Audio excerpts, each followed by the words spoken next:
आज आपण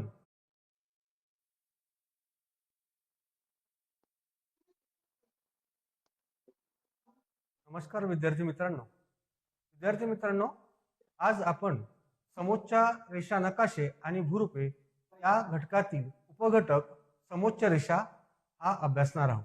विद्यार्थी मित्रांनो, आपण नकाशा बघतो त्यावेळी आपल्याला नकाशावर दर्या, डोंगर, पर्वत, पठारे, मैदाने अशी अनेक भूरूपे पाहायला मिळतात। प्रत्यक्ष पृथ्वीवर त्याची उंची, खोली, रुंदी जास्त असते, पण ती आपण नकाशावर प्रत्यक्ष दाखवणे शक्य नसते। तरी सुद्धा आपल्याला त्याची उंची, खोली कशी समजते याविषयी थोडक्यात आपण माहिती इयत्ता 5वी मध्ये घेतलेली आहे। समोच्च रेषा पद्धती ही नकाशात उठाव दर्शवण्याकरता सर्वात महत्त्वाची आणि आधुनिक पद्धती मानल्या जाते। सन 1730 मध्ये डच शास्त्रज्ञ क्रुक्विस यांनी नदीचे पात्र मोजण्यासाठी प्रथम या समोच्चता रेषा पद्धतीचा वापर केलेला आपल्याला दिसून येतो। त्यानंतर